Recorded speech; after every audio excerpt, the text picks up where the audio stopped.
भारताच्या राजकीय इतिहासात 12 वर्षांचं मोदी पर्व, मोदींच्या नावे सर्वाधिक काळ सलग पंतप्रधान राहण्याचा नवा विक्रम. नेहरूंचा 4398 दिवसांचा विक्रम मोडला. मोदी आज एनडीएतील घटक पक्षांना संबोधित करणार. मुख्यमंत्री देवेंद्र फडणवीस 2 दिवसांच्या दिल्ली दौऱ्यावर आज एनडीएच्या बैठकीला उपस्थित राहणार, तर परवा नीती आयोगाच्या बैठकीला हजेरी लावणार. पंतप्रधान मोदी कर्तव्यनिष्ठ, त्यांच्या कार्यकाळात एकही सुट्टी घेतलेली नाही. भारताला आर्थिक महासत्ता करण्याचा मोदींचा संकल्प. राम मंदिर ते कलम 370. उपमुख्यमंत्री शिंदेंकडून मोदींच्या ऐतिहासिक कार्यकाळाचा गौरव. पंतप्रधान मोदींच्या काळात रुपया 100 पार करण्याच्या मार्गावर. पाकिस्तान युद्ध थांबवण्याचा प्रयत्न करतोय, मात्र भारत कुठेच नाही. पृथ्वीराज चव्हाण यांची पंतप्रधान नरेंद्र मोदींवर टीका. नाशिक विधान परिषदेचे महायुतीचे उमेदवार नरेंद्र दराडांनी उपमुख्यमंत्री त्यासोबत मुख्यमंत्र्यांची भेट घेतली. मंत्रालयात दोन्ही नेत्यांची भेट. नाशकात गोकुळ गीतेंच्या बंडखोरीमुळे महायुतीत तिढा. गोकुळ गीते आज उपमुख्यमंत्री शिंदेंची भेट घेणार. अद्यापही विधान परिषद निवडणूक लढवण्यावरती ठाम. मी तडजोड करणारा कार्यकर्ता नाही, गीतेंची स्पष्ट भूमिका. उपमुख्यमंत्री शिंदेंनी शिवसेना मंत्र्यांची बैठक बोलावली. आज नंदनवन बंगल्यावरती संध्याकाळी 7 वाजता बैठक होणार. नाशकातील बंडखोरीवरून सेना मंत्र्यांमध्ये नाराजी असल्याची चर्चा. धान घोटाळ्याच्या चौकशीसाठी काँग्रेस नेते नाना पटोलेंचं पत्र. गडचिरोलीतील जय आंबे राईस मिलनं कोट्यवधींचा धान घोटाळा केल्याची तक्रार मागे घेण्यासाठी बनावट सहीचं पत्र. मंत्रालयात गेल्यानंतर पटोले आक्रमक. विधान परिषदेच्या निवडणुकीत मोठ्या प्रमाणात पैशांचा वापर. निवडणूक मराठी माणसांची राहिली नसून धनदांडग्यांची झाली आहे. शिंदेंच्या शिवसेनेचे नेते हेमंत पाटील यांचा महायुतीला घरचा आहेर. कोळशाच्या दलालीमध्ये मला माझे हात काळे करायचे नाहीत, हेमंत पाटलांची प्रतिक्रिया. अतुल लोंढेंनी भाजपवरती केलेले आरोप काँग्रेस नगरसेवकांनाच फेटाळले. नागपुरातील कोणत्याच नगरसेवकाला भाजपकडून 10 लाखांची ऑफर नाही. आधार असेल तरच अतुल लोंढेंनी असे आरोप करावेत, काँग्रेसच्या संजय महाकळकर यांची प्रतिक्रिया. अमरावती विधान परिषद निवडणुकीत मोठा ट्विस्ट. काँग्रेस उमेदवार हर्षजित देशमुख निवडणुकीतनं अचानक गायब. नागपुरातील खासगी रुग्णालयात उपचार घेत आहेत अशी माहिती.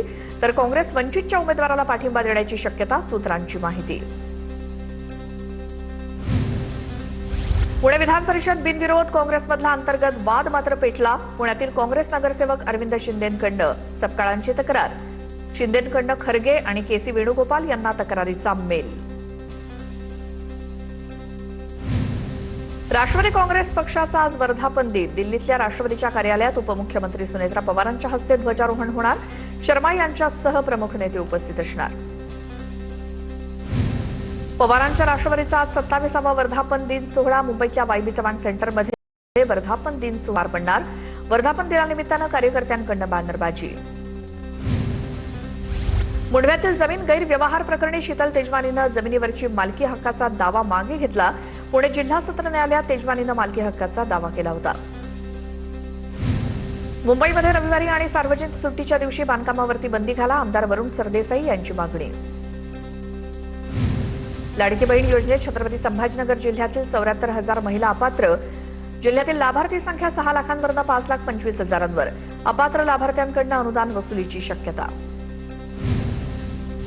पुण्याच्या नवले पूल परिसरात मध्यरात्री भीषण अपघात. सिमेंट मिक्सर उलटला, त्यामुळे दुचाकीस्वाराचा मृत्यू. अपघातामुळे काही काळ परिसरात वाहतूक विस्कळीत. चालकाचं वाहनावरचं नियंत्रण सुटल्यामुळे अपघात. बीडच्या उमापूरमध्ये मुलीच्या सासरच्यांकडून माहेरच्या मंडळींवरती जीवघेणा हल्ला. मुलीच्या छळाचा जाब विचारण्यासाठी गेलेल्या माहेरच्या मंडळींवरती हल्ला. हल्ल्यामध्ये मुलीचा भाऊ, वडील यांच्यासह अनेक जण गंभीर जखमी. नंदुरबार जिल्ह्यात जनगणनेला नागरिकांचा. छत्रपती संभाजीनगरच्या रांजणगावमध्ये मुख्य रस्त्यावरील अतिक्रमणांवरती ग्रामपंचायतीची कारवाई. फलक, हातगाड्या आणि अवैध पार्किंगची वाहनं हटवून साहित्य जप्त. कारवाईला फेरीवाल्यांचा विरोध.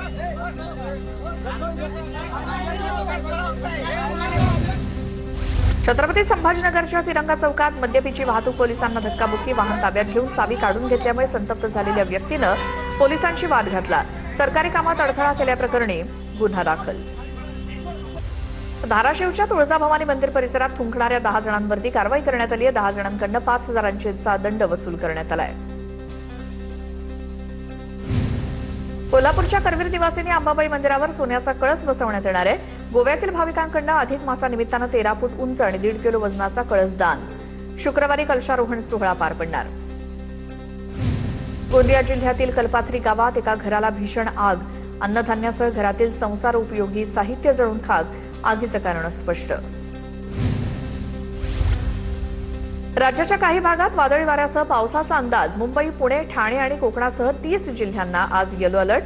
काही जिल्ह्यांमध्ये मेघगर्जनेसह पावसाची शक्यता. राज्यात महिन्याभरात नैसर्गिक आपत्तीमुळे 53,000 हेक्टर पिकांचं नुकसान. आंबा आणि केळी पिकाचं सर्वाधिक नुकसान. पाऊस, वादळ आणि अतितापमानाचा शेतीला फटका. धाराशिवच्या शिरसावमध्ये अवकाळी पावसामुळे कांदा पिकाचं मोठं नुकसान. 1.5 एकरावरचा कांदा चिखलात नासल्यामुळे शेतकरी अडचणीत. नुकसानग्रस्त शेतकऱ्यांकडून शासकीय मदतीची मागणी. गोंदिया जिल्ह्यातील 9 कृषी केंद्रांचे परवाने रद्द तर 45 केंद्रांचे परवाने निलंबित. अनियमितता केल्यामुळे कृषी विभागाकडून कारवाई. खरीप हंगामादरम्यान खतं आणि बियाणांचा काळाबाजार टाळण्यासाठी कृषी विभागाची भरारी पथकाच्या माध्यमातून धडक मोहीम. अकोल्याच्या अकोटमध्ये खतासाठी पुन्हा शेतकऱ्यांच्या रांगा. कृषी केंद्राबाहेर खतासाठी शेतकऱ्यांच्या रांगा लागल्याचं चित्र. अकोटमध्ये युरिया आणि इतर खताचा तुटवडा. हिंगोलीच्या आरोग्य विभागात नव्यानं दाखल 3 शववाहिका धुळखात पडून. 3 वातानुकूलित शववाहिका वर्षभरापासून वापराविना पडू नयेत. शववाहिका दुर्गम भागातील प्राथमिक आरोग्य केंद्राच्या परिसरात उभ्या. नागपूर दिल्ली एअर इंडियाचं सकाळचं विमान 1 जुलैपासून बंद होणार. एअर इंडियाची सकाळची विमानसेवा तात्पुरती स्थगित. विमानसेवा बंद झाल्यामुळे नागपूर दिल्ली प्रवास करणाऱ्यांना फटका. पुणे विमानतळ पोलीस ठाण्याच्या हद्दीत ई सिगारेट आणि हुक्का फ्लेवर विक्रीसाठी आणणाऱ्या आरोपीला अटक. मोहम्मद फाईज फारुख शेख याच्याकडनं सुमारे 1.5 लाख रुपयांचा मुद्देमाल जप्त. पिंपरी चिंचवडमध्ये पोलिसांवर दगडफेक प्रकरणी 500 जणांविरोधात गुन्हा दाखल. दगडफेक करणाऱ्या 2 जणांना अटक. कुदळवाडी आणि चिखलीतील अतिक्रमण विरोधी कारवाई दरम्यान पोलिसांवर दगडफेक.